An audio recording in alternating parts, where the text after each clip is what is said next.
guys, luto na. Ngayon yung ano naman, baon niya. Para malagyan natin ng ulam.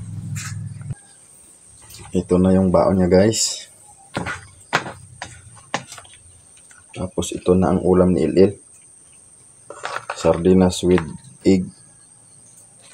Ubusin mo to lahat ha. Huwag kang magtira sa ulam. Kalanggam naman yung baonan mo. Pati yung bag. Yun nga, yung bago mong bag nilabhan ko.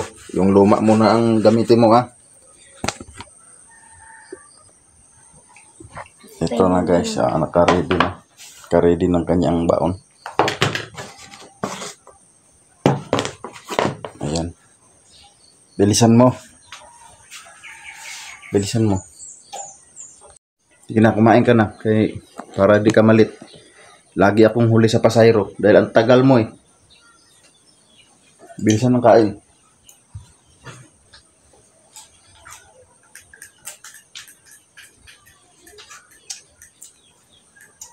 Kalimutan mo na mag-thank you kay Lord.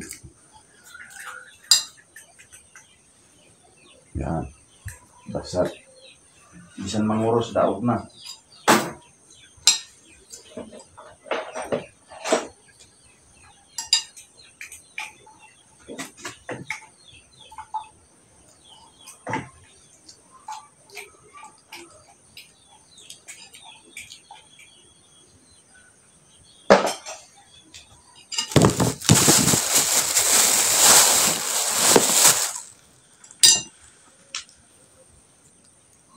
Ayan guys, bagong ligo na si Idol at ihatid ko na yung anak ko sa school at saka mamasada na rin.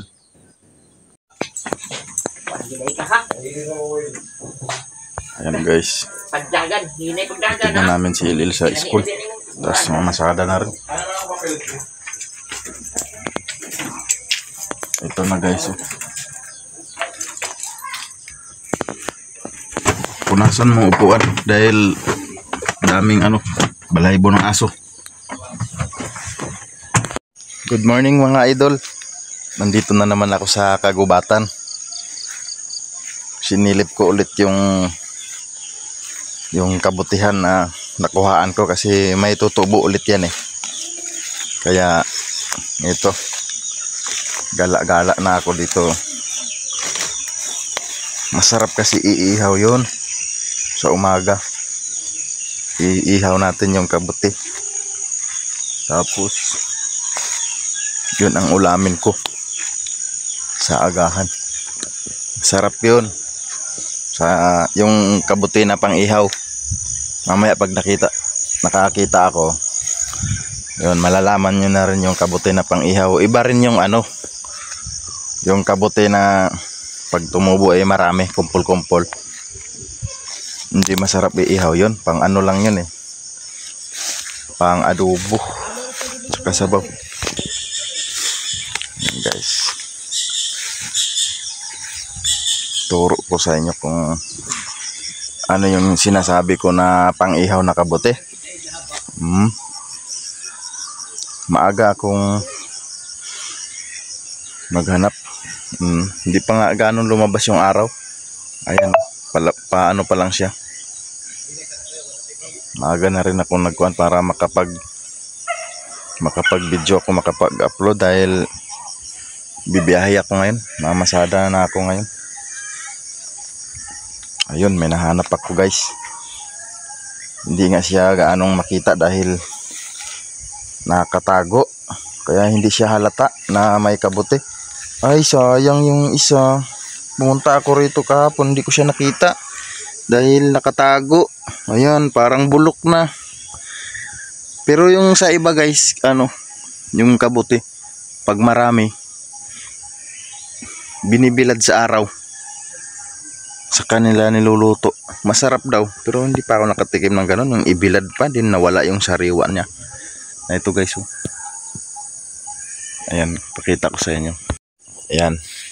Ito yung kabuti na sinasabi ko na pang-ihaw. Ito. Hindi siya nakatago siya, hindi siya halata. Maliit pa to siya pero pwede na. Ayan guys. Ito yun, pang-ihaw yung puti. Iba ang kulay nung yung kabuti na isa, yung maramihan. Tas ito pa yung isa oh. Siguro 2 araw na to rito hindi ko nakita dahil nakatago nga siya oh. Iba na ang tunog. Tingnan natin kung pwede pa to. Ay, hindi na, inuud na. Wala guys. Hindi na siya pwede. Tapon na lang natin.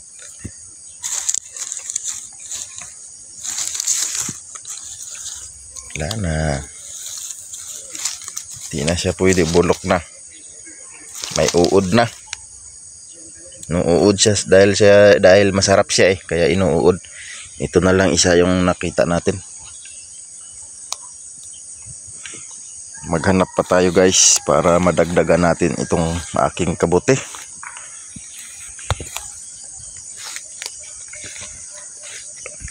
Wala.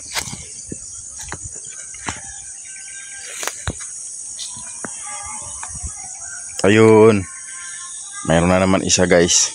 Ito oh.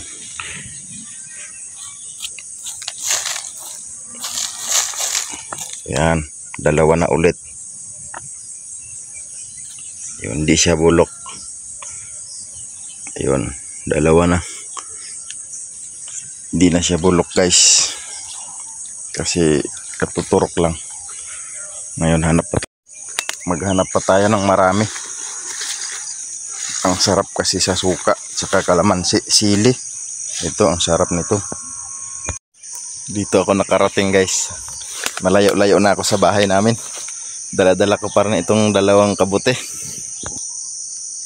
Wala pa akong nahanap. Naghahanap ako pero santol ang nahanap ko eh. Ayan oh, santol. Tikman ko to guys kung masarap ba tong santol guys. Ayan. Masarap siguro to. Wala pa akong kain. Alam kong hindi pa maganda kumain ito. Pero titikman ko lang ito.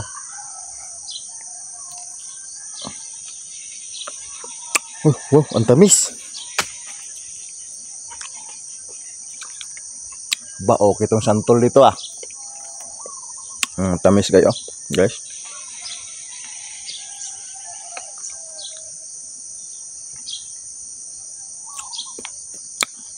Masarap to balatan. Sausaw sa tuyo suka.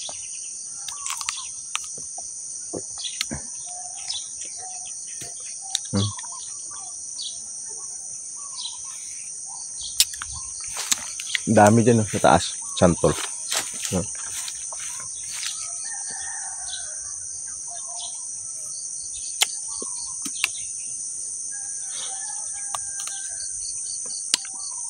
Tulo laway ko ah. Sa santol ah.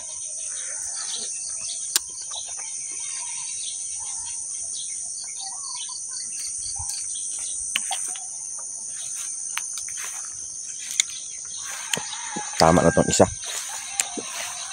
Maasim pero matamis.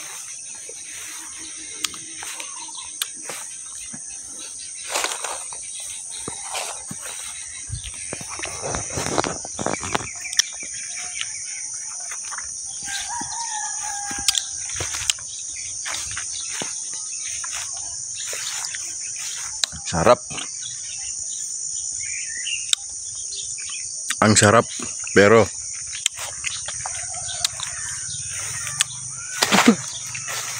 ang tamis na maasim. Matamis daw pero nakapikit yung mata. Matamis talaga pero maasim-asim din.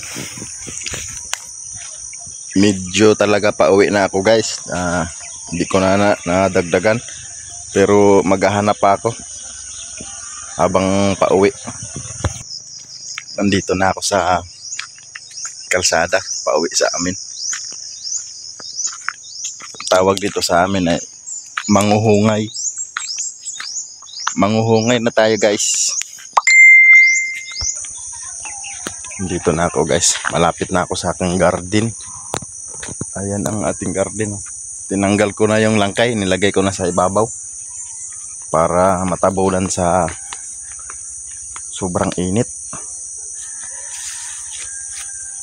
Ayan o. Oh. Ito pa lang ang ating tanim. Nilagay ko lang sa ibabaw. Pero pagka gumapang na sa taas yung sitaw ay tatanggalin na rin yan.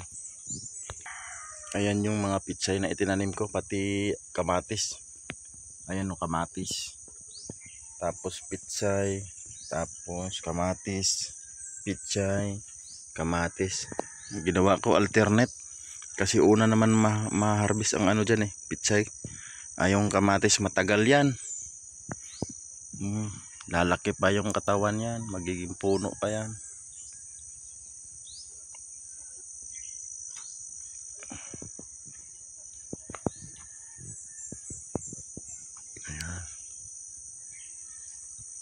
Guys, yung 2 piraso na kabote inuwi ko sa bahay. Tapos sumama si Ilil ulit maghanap ng kabote. Mama na siya. Sabi niya sama, nahanap daw niya ako, hindi niya ako mahanap. Paano mo ako mahanap nasa malayo ako nagkuha ng kabote. Dagdagan natin yun para masarap na masarap. Natin dito baka maraming kabote dahil maraming mga saging. Malamig dito. Hindi pa ganong lumabas yung araw kasi maaga pa. Paggising ko hindi nga ako nagsaing, diretso na ako dito naghanap ng kabote. Mamaya na ako magsaing. Sabado naman ngayon. Wala naman gaanong pasahero dahil walang mga pasok. Walang estudyante, walang opisina dito sa amin dahil lungsod lang kasi, maliit lang na lungsod. Nakakita kami ng kawayan. Sabi ni Il, dalhin daw niya doon sa garden. Sige, dalhin mo sa garden, kaya mo ba yan? Malaki yan pero magaan, manipis lang yan Kaya mo yan 2? Sige, dalhin mo na yan doon kaya maghanap tayo ng kabuti, ulamin natin ngayon umaga. Ayan na si Il guys. Pauwi na siya.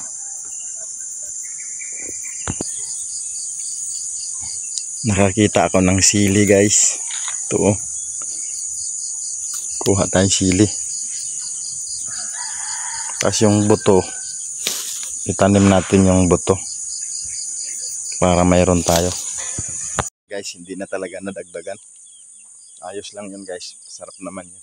Nakakuha ko ng sili. Ito, pauwi na ako dahil yung garden, lagyan ko ng kawayan. Yung binuhat ni Il na kawayan. Ayun nilagyan ko na sa ibabaw. Nandun na yung langkay sa ibabaw. Para kahit paano tumagos naman yung araw. Pero hindi siya mapuruhan.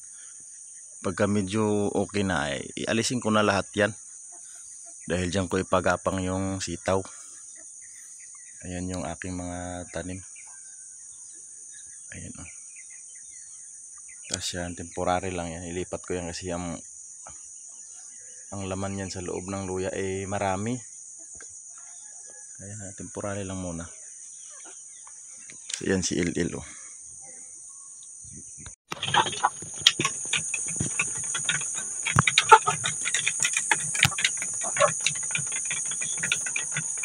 Ayan guys, malalaki na yung ating manok.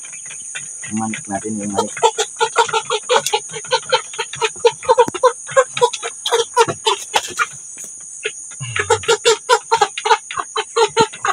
Ito na, laki.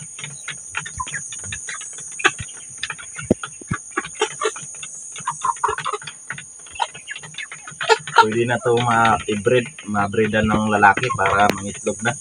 5 yan, pag puro babae. Pag nagsabay yan sila mangitlog, ang dami ko ng manok.